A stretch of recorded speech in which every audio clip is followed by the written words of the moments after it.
Hello, everyone. Welcome to the second Margo McCaffery lecture in pain and palliative care at the School of Nursing. I'm so sorry that I can't see you, but I know you're there, almost 200 of you. It's one advantage of virtual conferences. As many of you know, Margo was a pioneer in pain management. She was also a faculty member at the School of Nursing, and she was one of my teachers in the 1960s in my baccalaureate program. She was an impassioned advocate for the relief of pain and suffering of many patients. And as an oncology nurse, with a focus on people with lung cancer who had much suffering, her teachings were very important to me.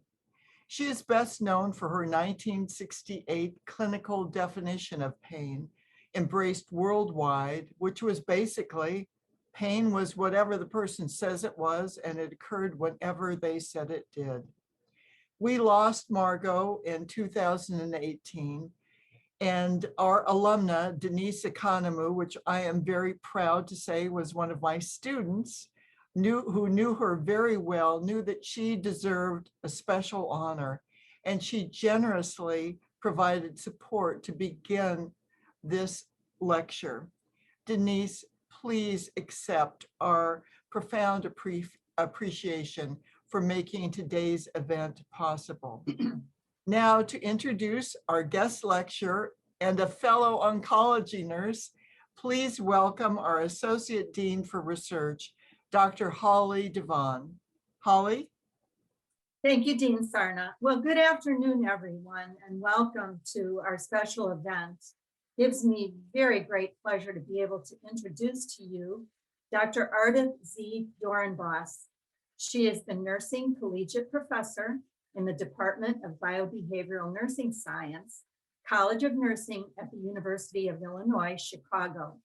She is also Director of Palliative Care and co-leader of the Cancer Prevention and Control Program at the University of Illinois Chicago Cancer Center. She is internationally recognized for her contribution to the science of palliative care and pain and symptom management. Her research, currently funded at more than $11 million, includes examining paths to minimizing the use of opioids to manage pain. Dr. Doornbos's grant portfolio is funded by the National Institutes of Health, the Centers for Disease Control and Prevention, congressionally directed medical research programs, and other professional sources. She has a sustained record of over 150 peer-reviewed database publications in nursing and multidisciplinary journals. In 2010, she was named a Fellow of the American Academy of Nursing, and in 2018 was inducted into the Sigma Theta Tau International Nurse Researcher Hall of Fame. I had the privilege of working with Dr. Doornbos, and it gives me very great pleasure to welcome her to the UCLA School of Nursing. Ardith, welcome. Thank you so much. I am just very honored and thrilled to be with all of you today. And thank you to Dean Sarna and Holly. Thank you for such a wonderful introduction.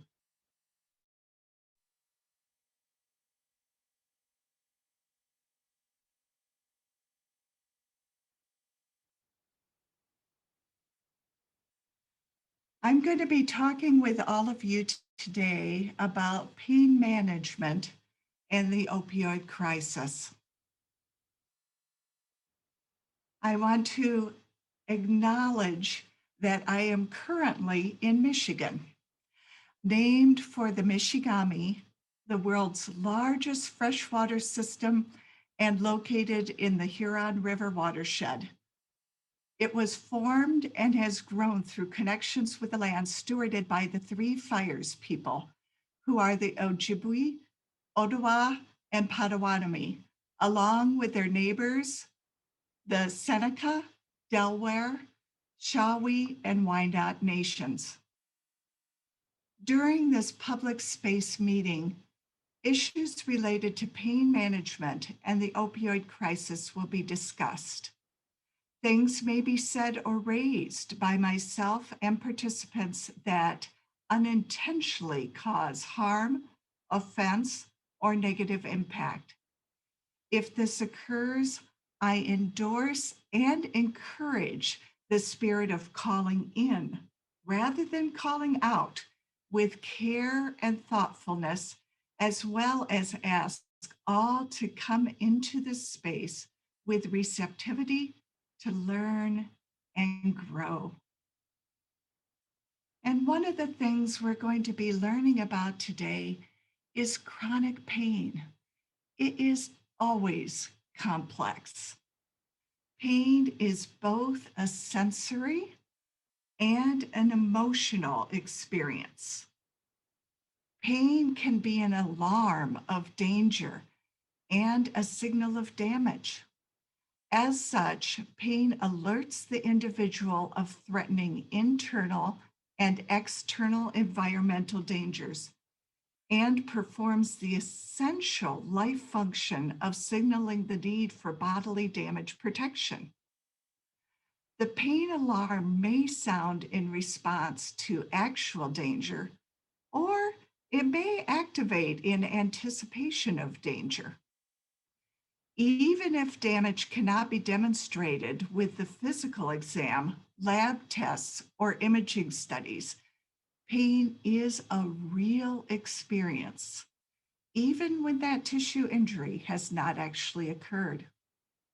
And as Dean Sarna introduced, since the late 1960s, when Margo McCaffery, the pioneer of the field of pain management and nursing, said, pain is whatever the experiencing person says it is, existing whenever and wherever the person says it does. Pain, this has been the prevailing conceptualization of pain for clinicians. Pain, especially when chronic, takes a toll on the individual's life. High impact pain affects an individual's function, social role, economic status, and emotional life. You may see suffering in response to the experience of diminished capacity and negative thoughts and feelings of helplessness, despair, or hopelessness. Pain, especially when chronic, can be a socially devastating event, leading to loss of job, loss of play, estrangement from family and friends, and loss of intimacy. Why is this important to know? Well, once we know as a clinician, we are able to meaningfully include the skills and experience of those other health professional specialty skills to address these domains. Dealing with the multidimensional burden of chronic pain is what I like to say is a team sport. And I always have my interdisciplinary team around me in the Center of Pain Relief in the clinic where I work. Now let's think a little bit about chronic pain in the United States. Why do we call it a crisis? Well, the reason we call it a crisis is that 50 million adults are affected by chronic pain. 25 million report severe pain on a daily basis, and 20 million have high impact chronic pain that seriously impacts their daily life. Now, how have we been dealing with this chronic pain in the United States? Well, the way we've been dealing with it is by prescribing opioids. And our opioid prescriptions have continued to go up, up, up, up, up. And with more opioids, we have had more addiction and more death, as you can see here. And this is where we get to the second part of the crisis, which is the crisis on opioids. And as some of you may have heard, one of the unintended consequences of the COVID crisis is that we actually have had more opioid deaths during the time of COVID. So where we were turning the tide a little bit, now unfortunately chronic pain and opioids have increased. Coming out of the Centers for Disease Control and Prevention is data showing the growing complexity of drug overdose deaths in America. In-depth analysis confirms sharp increases and geographic spread of synthetic opioid-related deaths. The rate has continued to increase, and as I just said, it has increased even more in the last year. And I am sorry to say that the disparities we have seen also with the COVID crisis, we've seen in opioid-involved deaths, with African Americans having the largest percent change increases in opioid-involved deaths. So in response to this, the CDC came out with a recommendation saying non-pharmacologic therapy and non-opioid pharmacology therapy are preferred for chronic pain. However, the problem with this recommendation is specifically access to opioid alternatives are limited and inconsistent. And I'll draw your attention to this figure on the slide.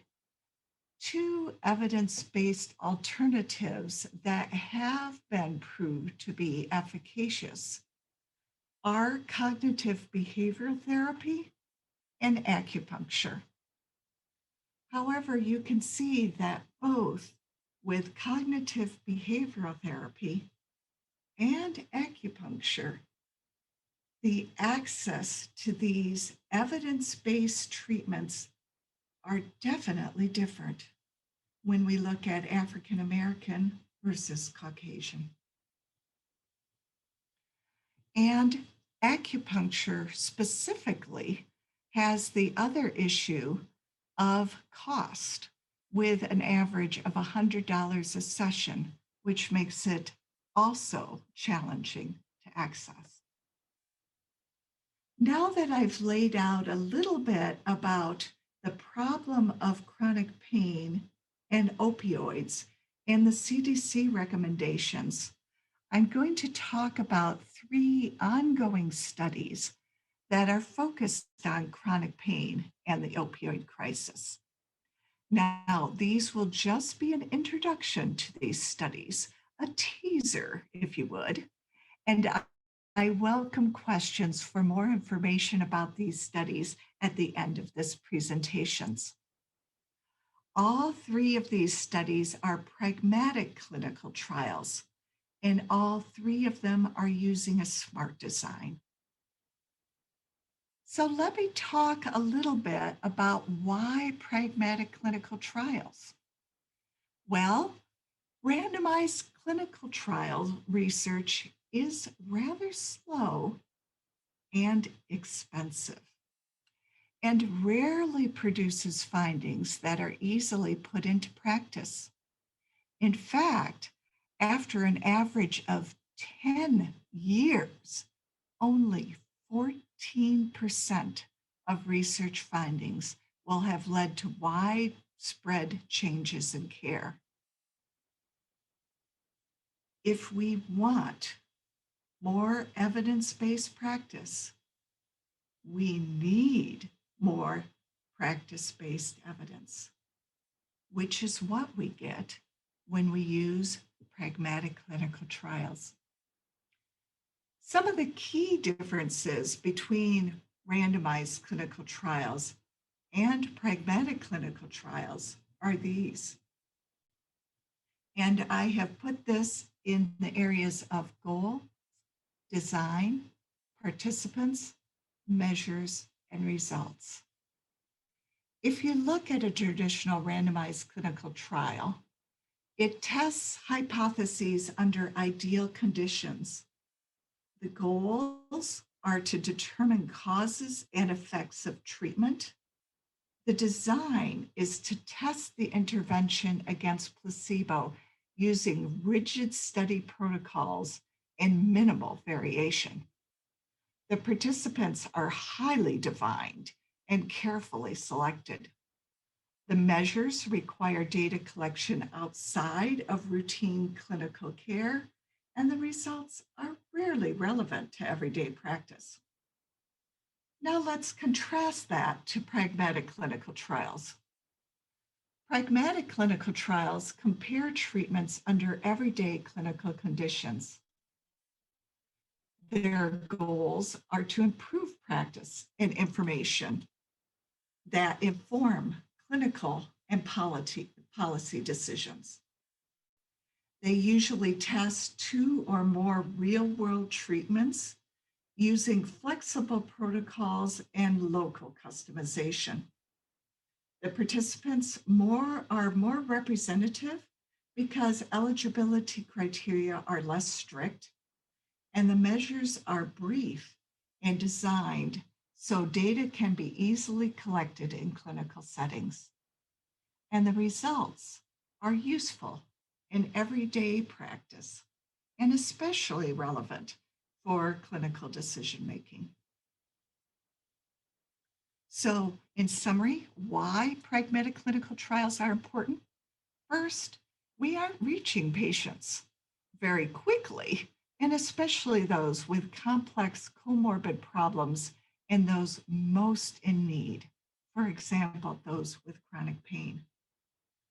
Traditional research rarely happens in typical clinical settings, so findings are often not feasible for real-world uptake. And we aren't asking questions important to providers, patients, administrators, or policymakers. Now I am going to talk a little bit about one design that falls under pragmatic clinical trials.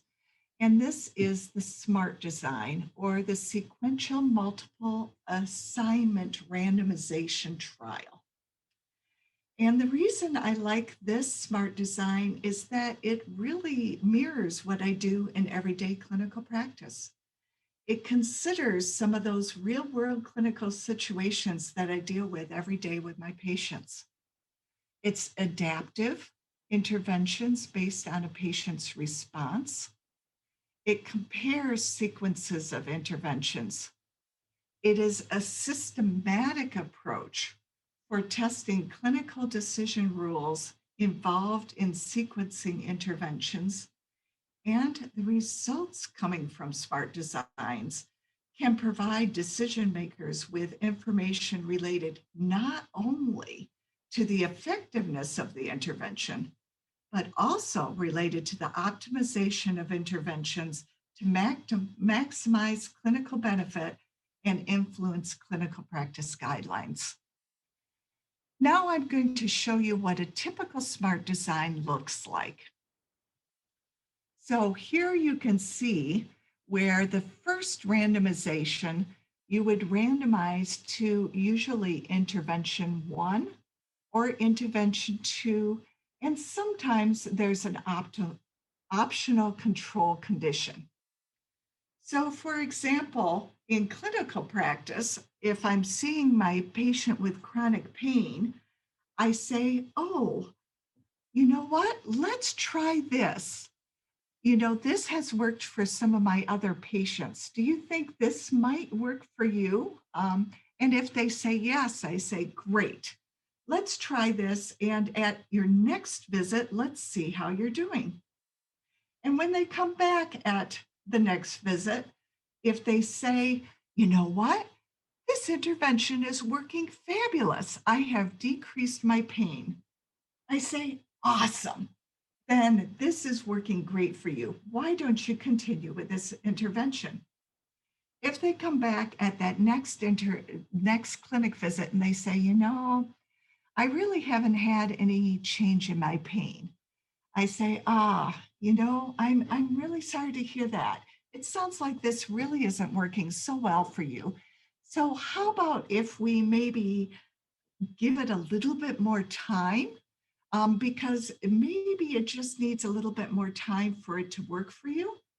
Or how about if we add a little bit more just to kick it up a notch to see if that will work for you? Or maybe what we want to do is switch to another intervention altogether. Hopefully this resonates with all of you who are working with patients in clinical settings. So now what I'm going to do is introduce 3 different pragmatic clinical trial studies using the SMART design where you can see this in action. The first study that I'm going to introduce to you was funded in 2018 by the Department of Defense, and it is focused on the determinants of the optimal dose and sequence of functional restoration and integrative therapies in service members, and mostly active duty service members. The reason we're focused on this population is that pain due to injuries sustained both on and off the battlefield is a leading cause of both short and long-term disability among service members. Approximately 48% of military veterans report suffering from pain, and pain-related attrition from active duty is also significant, with only 13% of military personnel returning to duty in the field when pain is their primary diagnosis.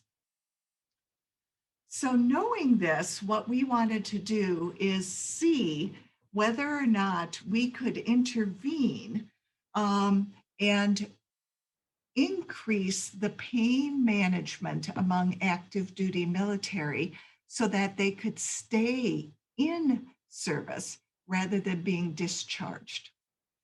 So what we did is we took 2 evidence-based protocols.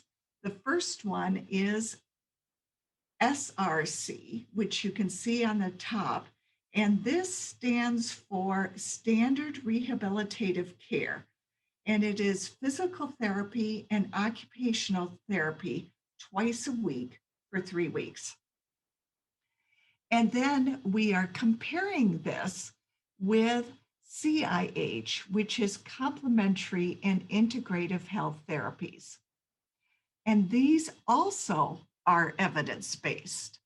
And the complementary integrated modalities that we're doing are, for example, acupuncture, mind-body therapies such as yoga, mindfulness, biofeedback, and manual therapies such as massage. After 3 weeks, what we do is we assess to see how their pain is doing. And if they have responded, we say, awesome. Okay, please continue with what you're doing. If, however, we don't see a change in pain, we go, okay, for those who are getting the standard rehabilitative care, what we'll do is we'll add on the complementary care or switch the active duty service members to complementary care alone. And then what we do is we check again at 6 weeks, and then we do follow-up check-ins with them at 3 and 6 months for their outcomes. The next 2 studies that I'd like to introduce to you are funded by the National Institute of Health. HEAL, which is helping to end addiction long-term, is funding that is coming from the National Institute of Health, specifically in response to the chronic pain and opioid crisis that we have. The two next grants that I'm going to introduce to you fall under the umbrella of clinical research in pain management portfolio. And the first one falls under the grant call that was for integrated approaches to pain and opioid use in hemodialysis patients.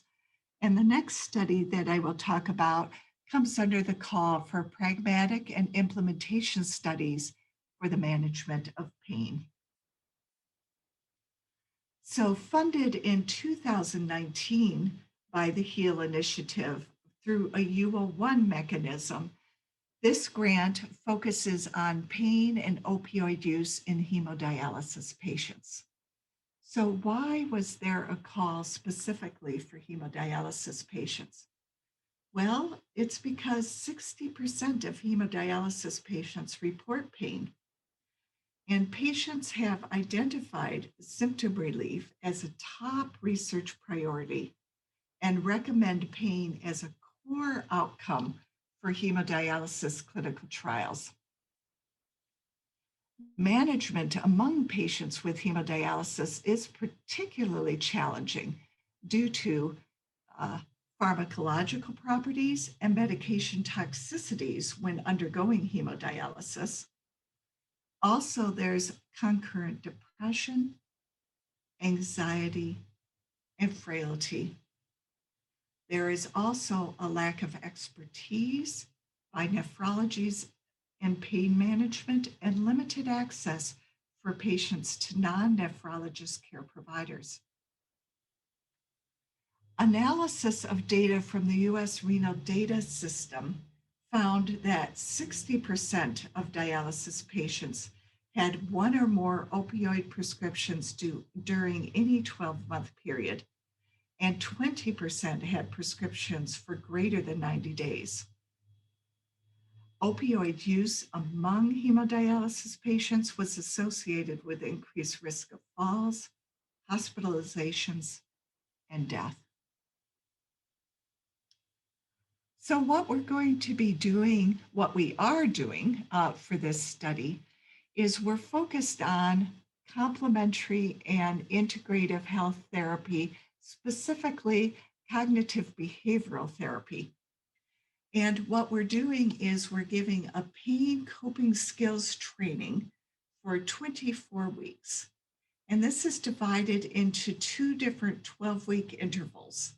The first 12-week interval is weekly telehealth sessions with a coach. And the next 12 weeks is daily interactive voice response sessions. At the end of this cognitive behavioral session, what we're doing is we're checking again their pain level. How are you doing? Has your pain improved? We're also checking to see whether or not their opioid prescriptions have gone down. If they're still on opioids, then what we're doing is randomizing our participants to either buprenorphine or no buprenorphine. And buprenorphine is an opioid partial antagonist, and the reason we like it is because it has less addictive properties than opioids. And then you can see this cognitive behavioral training is compared with usual care for 24 weeks. But even in usual care, at the end of usual care, if they are on opioids, we will randomize to either bup or no bup. The last study that I would like to introduce you to today is funded in 2020 by HEAL, and this is through a UG3 UH3 mechanism. And the title for this grant is Guided Relaxation and Acupuncture for Chronic Sickle Cell Disease Pain. Why patients with sickle cell disease pain? They have an incredibly high levels of pain that is lifetime. and this pain is the leading cause of emergency department visits and hospital admissions. Also, the treatment focus for sickle cell disease pain right now is on medication therapy and specifically opioids. There are few complementary and integrative modalities that have been tested in chronic sickle cell disease pain. Our design here is a three-way randomization, 1-to-1-to-1, based on their baseline pain impact score and other key demographics. After 5 weeks of intervention, there is again an assessment for response. Those who are non-responders, for example, those who start with acupuncture, if they have had a response, we say, fabulous. We are so glad this worked for you. If they haven't responded after in the midpoint assessment, then we say, maybe what we need to do is continue with this modality because you haven't gotten a high enough dose yet. So if they started with acupuncture, we continue with another 5-week dose of acupuncture. Or what we say, well, it doesn't seem that acupuncture is working for you, so we're going to switch you to guided relaxation, which is an app-based modality that we are using. And then what we do is at the end of 12 weeks, we assess, and then at the end, another further 12 weeks, at 24 weeks, we do another follow-up assessment. So I hope that this has stimulated a lot of questions for you, as these were meant to be just introductions or teasers, as it were, to 3 ongoing studies that have been funded in the last 3 years to focus on the issue of chronic pain and opioids. And I want to thank you so much for the opportunity to share with you today. And I look forward to questions and an ongoing dialogue about chronic pain and opioids. Thank you so much, Ardith, for that outstanding presentation. And we are going to move to a panel discussion. So joining us now for a conversation around palliative care in the 21st century, education, research, and practice.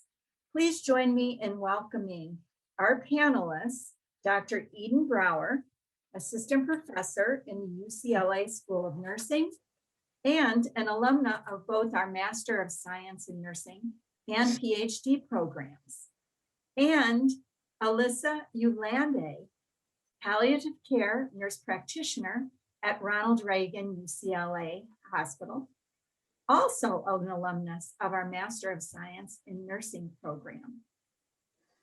So we have some pre-selected questions for our panelists, and then time permitting, we will open up to questions from the audience. If we are unable to get to your question, our team will help facilitate responses after the lecture. So my first question is going to go to Dr. Doornbos, because as a fellow researcher, I am very interested in her innovative research methods. So Ardith, we know, all of us know that individuals have much higher levels of multimorbidity now than they did in the past. And as you mentioned in your presentation, these comorbid conditions are potential confounders for a randomized controlled trial under ideal conditions. So your slides and figures were beautiful and really help us understand the smart design. But I'm wondering if you could tell the investigators on the call how you make a decision when the time is right to employ a smart design. Do we need RCTs ahead Or can we just move straight into a smart design when we're proposing an intervention? Thank you so much, Holly. That's an outstanding question. And I promised I didn't plant these questions. No, you didn't. The answer is yes to both.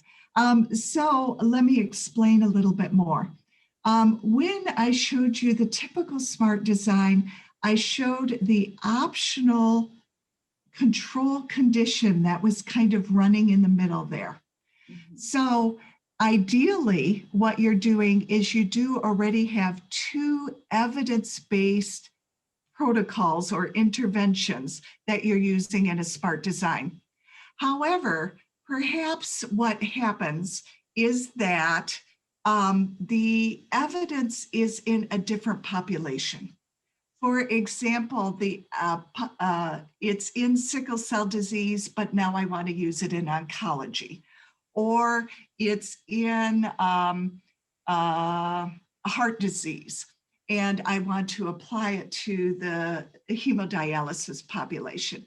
In that case, there is evidence for the effectiveness of the intervention, but perhaps not in the population that you're looking. So then what you need to do is have a control condition so that at the end of the study, you can say, definitely it was effective and efficacious in this population because you matched it to control. But if the evidence is already there in your population, and then there's really no reason to have that control condition, and you can roll right into just a smart design without a control condition. Did that answer your question? Yeah, that's great. Thank you so much. I wish we had about 4 hours, but I am going to move on to first introduce Dr. Brower.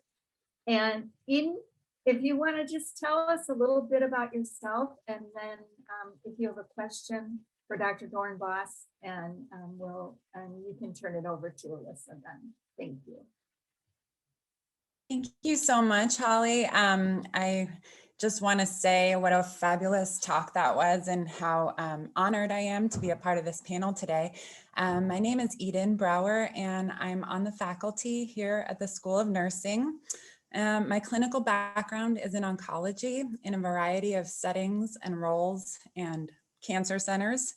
And my research really focuses on cancer care delivery with specific attention to symptom management, supportive care, and survivorship.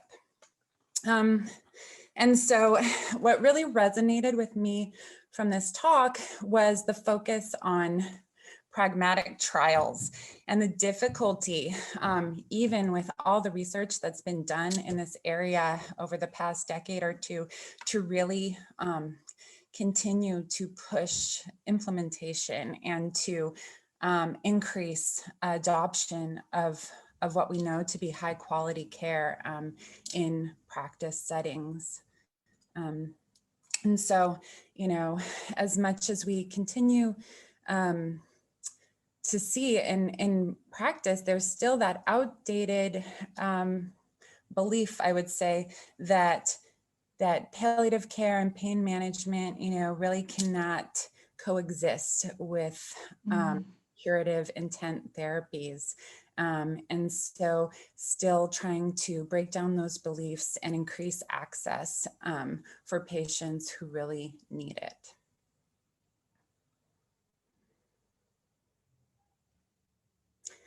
I'm curious, with these studies, how much pilot and preliminary work was needed before you could conduct this level of pragmatic trial?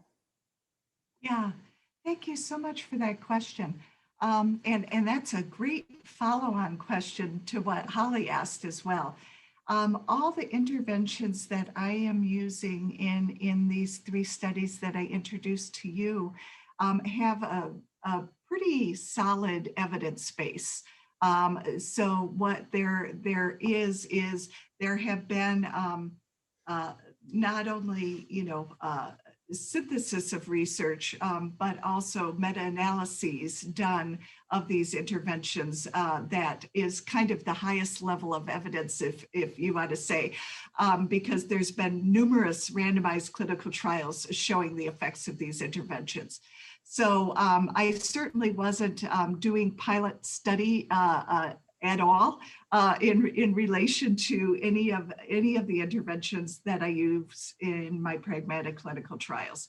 So I do think that when you look at how to get to pragmatic clinical trials, you do have to start with, if it's an intervention that doesn't have an evidence base, you do need to start with first that pilot study, and then you have to do the randomized clinical trials, and then you get to the pragmatic clinical trials. So there needs to be a fairly reasonable evidence base before you get to the pragmatic clinical trials.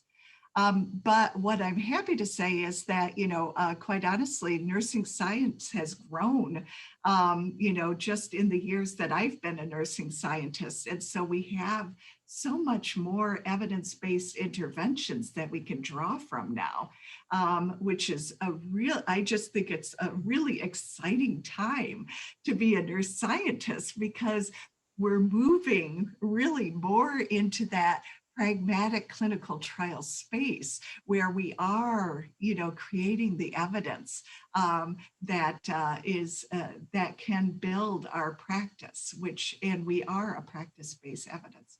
And I just also want to say, I'm thrilled to hear you talk about palliative care, because as you heard in the introduction, I'm director of palliative care at our cancer center at the University of Illinois. And so although my talk, was specifically focused on pain and opioids, because needless to say, that's the topic, for the talk today. I'd be happy to talk more about palliative care and symptom management and oncology as well. So. Thank you, Eden. And I'm going to move on to Alyssa. And Alyssa, would you please introduce yourself and tell us a little bit about your background and your question for Dr. Doornbos?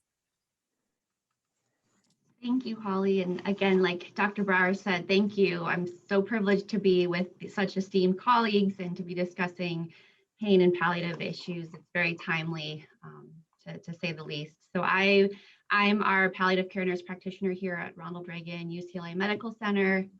I started nursing as a medical ICU nurse, and I've been doing palliative care in the NP role for the last 8 years. A lot of my clinical interest is helping to foster primary palliative skills in our ICU nurses, also really advocating for evidence-based symptom management and pain control at end of life, and really, again, just supporting our nursing and physician learners. There's so much to know about the specialties of pain and palliative care, and they really are true specialties. So fostering, whether it's NP students or our hospice and palliative physician fellows, we're in the works of starting a palliative care NP fellowship here. So we're hoping that'll be up and running sooner than later. Very exciting to get better trained palliative NPs out into the field. So I think my question for Dr. Doornbos, I really liked your last, the clinical trial you mentioned, the pain coping skills training. I think that's so important, especially with patients who start off with more acute pain issues and then can so quickly translate into chronic pain issues. And I think especially in my palliative care lens, so much of pain control also encompasses the family structure, whether that's related by blood or whatever type of support you have. So in this type of training, is it primarily focused on the individual, or is there any additional support you've incorporated or see room for further research opportunities to involve their family or support networks? Oh, Alyssa, thank you so much for that question.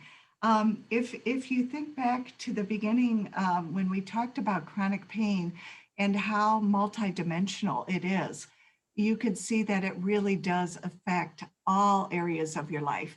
And so interventions that can incorporate the family, and I like how you put it, and I put it too, family, just like Margo McCaffery said about pain, it's anything the patient says it is. Family is whoever the patient says they are. And so incorporating the family, because ideally what we're going to be doing is lifestyle changes, and having a built-in support system to be a cheerleader and coach as they implement these lifestyle changes really makes the intervention a lot more successful. So I do think that part of the intervention is getting the family on board with it. Thanks. Thank you. We have so many excellent questions, but I am going to switch to one that we received in advance from a member of the audience. And Ardith and Alyssa, you have both, and Eden as well, have alluded to both chronic pain and acute pain. And Ardith, even though your focus, maybe you would say, is on chronic pain, each of the conditions that you mentioned in your presentation have acute exacerbations. So this question is, have any studies shown correlations with surgical pain and opioid treatment with later opioid addiction? Does it matter if the pain is chronic or acute related to addiction? Yeah, and thank you so much for that. A previous study that I did actually at University of Washington with my colleagues in anesthesiology and pain medicine there, did specifically look at surgical pain. And one of the reasons that is so important is that often with people who are opioid naive, who come into surgery, this is going to be their first time receiving opioids. And if we don't manage it well, which I have to say in the past, and even sometimes now, managing well by meaning giving a very extended prescription for opioids after surgery, up to a third of patients move from being acute pain to chronic pain, and also having some opioid addiction issues. And so surgery is one of the areas that we are managing much more carefully now compared to even 5 years ago, quite honestly, in relation to making sure that we don't give quite as much of a prescription for relief of pain after surgery. So that's a really, really good question. Alyssa or Eden, any other insights about this issue of surgical pain and potential addiction that you've seen in your practices or experiences? Yeah, I would say that so much of it, like Dr. Doornbos said, begins with, day one. So making sure we have a good control of the potentially acute pain as a starting point. I think we see some patients come in with chronic pain issues. So especially many of our cancer patients who are on long-acting pain medication, and it's ripped off prior to surgery, and then they're put on a very low dose of pain medication afterwards.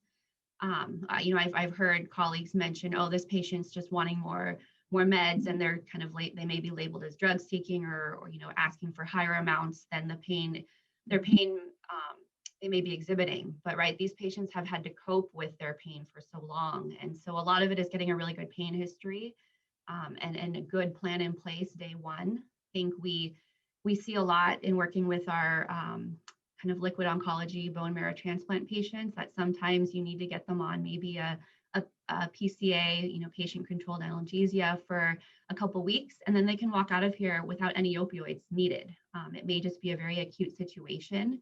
So being mindful of that, and that opioid stewardship, where you don't send them home, with a large prescription of pain meds and no good plan afterward. So a lot of it too is that outpatient follow-up. You don't give them a bunch of meds without a good plan, because then they may develop a tolerance, or in some cases an addiction, and then it becomes a real issue for them for their long-term medical history. Thank you. Eden, any comment on that? just a final thought on that is, I think it just goes to emphasize the importance of individualizing and tailoring a pain management assessment and plan, and being able to be flexible with that as time goes on as well. And, that's critical across a lot of other symptoms as well. And also the importance of education and training for clinicians on the front line of surgery who may not have the expertise, but can be empowered to really advocate for good pain management in that role, with just training and educational opportunities. Thank you. Yeah, here's another excellent question pre-submitted from one of our audience members. Ardith, especially considering that you're an expert in pragmatic trials, what about the inclusion of participants with either cognitive deficits or physical disabilities? Are they able to participate? It depends. I think you have to do an assessment of what are the interventions that you're using, and how seriously impacted the participant is. And so I would say absolutely with pragmatic clinical trials, as I shared with you, what you want is the broadest number of participants possible, but you also have to assess whether or not they can benefit from. Yeah. So for example, if there's cognitive deficits, maybe there is at a certain point a lack of benefit from cognitive behavioral therapy. And so maybe you need to, make that assessment. But you certainly want to, as much as possible, take all comers. Certainly with physical disability, we have worked really hard to make sure that our web-based interventions are accessible. So we subtitle and do other things for hearing impaired or visually impaired. So some of those things we do. We also have made modifications for making it voice response rather than touch response, so that people who are quadriplegic can still access our interventions. So those are some of the things that we have done to try to make our interventions as accessible. Alyssa or Eden, have you had any experience in the practice realm with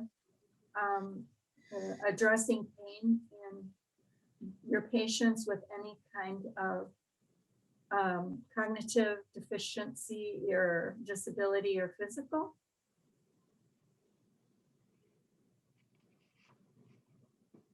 Yeah, I would say there's two main scales that come to mind that we use a lot, at least in the clinical inpatient setting. The pain AD scale to help with advanced dementia patients. So that's a behavioral scale. You're supposed to assess a patient for 5 minutes and then kind of record how their behaviors are. And there's a whole kind of rubric. It can loosely correlate to a 0 to 10 pain scale, but it's a way to kind of quantify somebody's pain that they may be expressing non-verbally. That's something I know at UCLA we've adopted and is actually recommended, and we implemented it into our nursing charting for their pain scales. And then the DISTAT scale, which we do use for patients with cognitive deficits as well. It's a way, again, to alert clinical staff and nursing on kind of behavioral cues for somebody's discomfort. And I think the last thing I would comment too is utilize your families. These again, however their family is constructed, but I remember having a patient who, it sounded to us, was having maybe some respiratory distress and groaning at the bedside, and in talking to their daughter, they said, "Oh, this is exactly how dad sleeps. This is him snoring." So what we were interpreting as potential distress, in a very advanced dementia patient, was really just very comfortable sleep. So getting that, again, pain history, kind of support from the family, that can really enrich then your care plan for these patients. Eden. Yeah, I think just from an oncology perspective, sometimes cognitive deficit or impairment can be a result of disease progression or even treatment toxicity. And so again, it just is so important to begin some of these conversations early on in the care trajectory so that you can have an opportunity to incorporate a patient's values and preferences and personal background with pain and other symptoms, like the story that Alyssa just shared, and again, tailor it to when they might not be able to have that input. What I see sometimes is that it's just so late, and unfortunately, there's a missed opportunity there. So, Thank you. So here's another important question, so topical from our audience. Can you kindly comment in any bias that you have encountered in pain assessment? So of course, as we know, bias can come in many forms. It could be racial, ethnic, age-related. Certainly this year, with all the challenges we've seen, we really have refocused quite a bit on diversity and inclusion. So can you comment on any biases in pain assessment? Ardith, I'll start with you.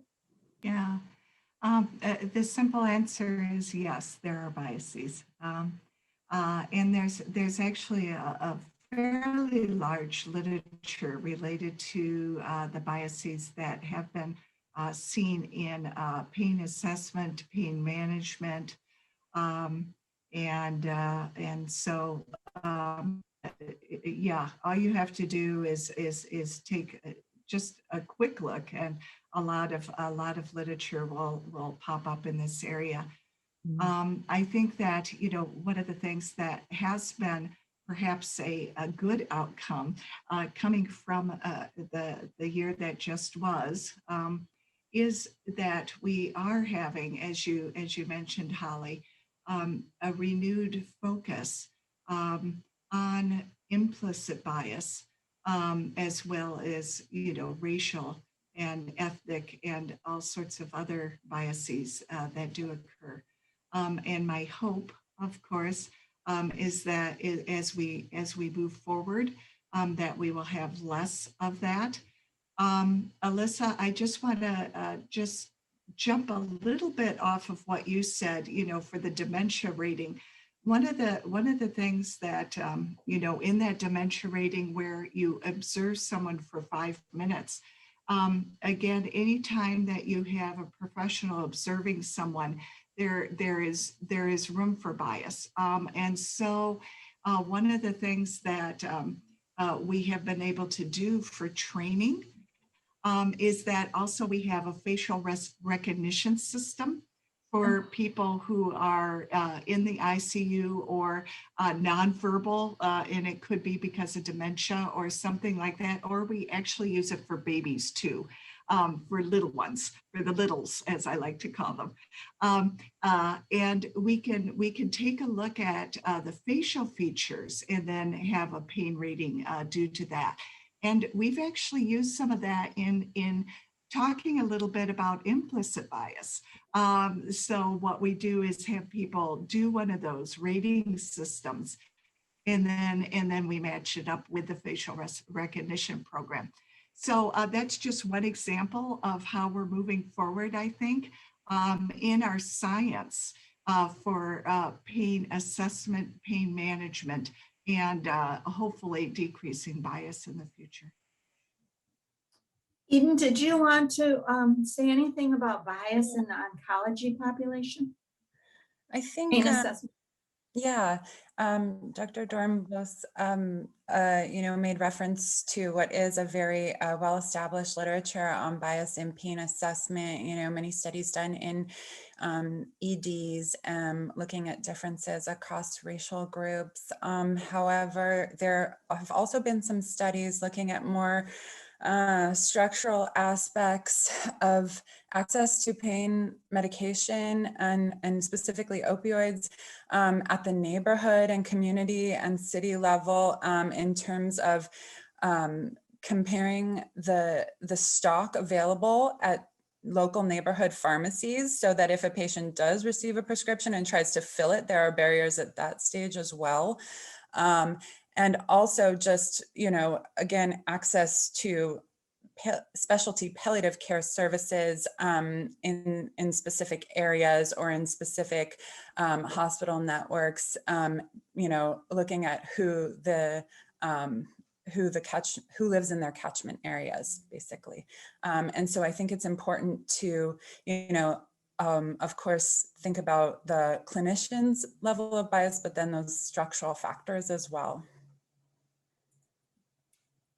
So I want to get to some of the questions that we have in the chat box. Now, this is a fascinating two-part question. So is a smart design good for translational studies? And maybe, how about this? This is a great question. Is there a way to incorporate this into a DNP project? So we've been focusing on research, but what about implementation, quality assurance, quality improvement? Yeah, I think that's fabulous. It's definitely translational. I would say pragmatic trials are definitely translational. And as far as DMP, I mean, that's exactly what you should be doing, in my humble opinion, as DMPs, is evidence-based practice, and building that evidence-based practice, which puts you squarely in pragmatic clinical trials. I think a good DMP is a done DMP. I will say that as well. I think you don't want to take on a SMART trial, and I wouldn't say take on a SMART trial even for a PhD either, because, graduating, I think, is also very good. And so I think maybe you would want to take on a piece of it, but probably not a whole a whole SMART trial design as part of the DMP. However, one of the things that I would highly encourage all of you to think about is bringing together PhD and DMPs and faculty working on pragmatic clinical trials, such as the SMART trial, and taking a piece of that as a DMP project. Because I have always found the best research is when you have DMP and PhD students working together on research projects, because the DMPs bring just a fabulous wealth of experience from the practice arena. And the PhD can say, ooh, you know what, if we use this design, if we do this sort of research, we'll be able to answer this question that you're bringing from the clinical space. And so really, I think that one of the things as nurses that we want to think about for the future is how we can really more integrate our DMP and PhD programs and work together on some of these pragmatic clinical trials using SMART designs. But again, graduate. Yeah. Wouldn't it be great to do exactly that, to pair a PhD student and their dissertation research aims with a DNP practice project? It would be excellent. And I think all the faculty and the students on this, in this meeting right now would agree with you. A done project is the best of all. Any comments, Eden or Alyssa, on the translation or projects going on that you have with DNP or PhD students? Yeah, I serve on some DNP committees, and I love this idea. I think there should be more cross collaboration, and I think that the principles and the philosophy behind the SMART design is very much in line with the DNP projects and the focus on implementation in real world settings and the specific challenges that people face when even if you're very far down the knowledge translation spectrum, there are still many specific challenges at that stage, and that is worthy science and a worthy endeavor, and we should all be working together to kind of complete that final step. So yeah, I love that idea. I think we are getting close to the end. So our final question, and there's two related in the chat box, and a reminder that this is where Margo McCaffery began. Does anybody have any comments on either practice or state of the science in pediatric pain?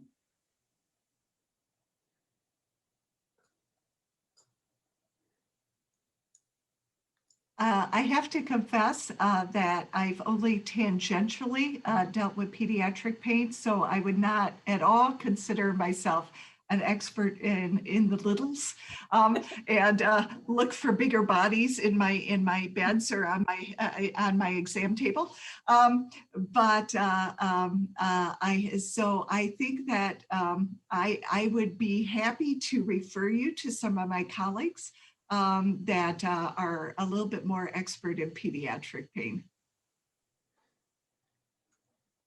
I would agree. I've been involved with the adult and geriatric population my whole life, but I would say where our pediatric palliative team and our adult palliative teams have kind of intersected have been a lot of these patients who translate from peds to adult. So we do a lot with our congenital heart patients where they've been so sick and basically living in a hospital their whole life. And then how do they go from having that support of a palliative team to maybe going to a chronic pain team where the kind of culture and focus may be very different, or if they, then graduate to adult medicine teams. So I do know there's a lot of emphasis in our outpatient clinics and then also some research interest in how to better kind of smooth that transition for these patients.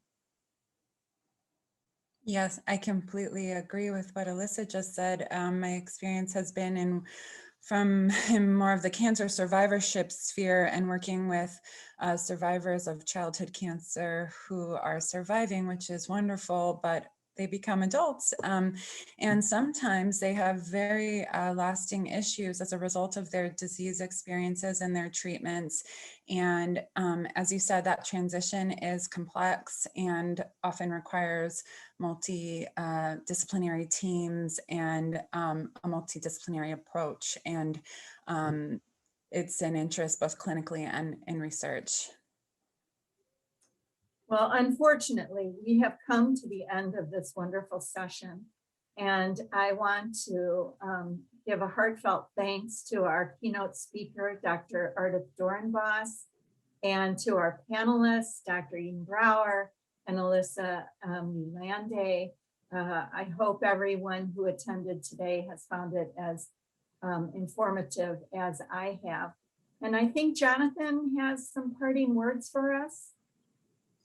Thank you, Dr. Devon, and thank you everybody else for such a wonderful, lovely conversation. And to everyone at home or in the office or wherever you are, thank you so much for joining us for this lovely virtual discussion that we had today. Just some closing comments. So at the end of this, please take a few moments to complete our event survey. And as well as a statement from UCLA. As a land-grant institution, the UCLA School of Nursing acknowledges the Gabrielino and Tongva peoples as the traditional land caretakers of Tavangar. If you do have questions about continuing education units or the credits or the certificates, please contact me via email. We'll have someone on our staff put in my email address in the chat, so you can go ahead and contact me if you have questions regarding CEUs.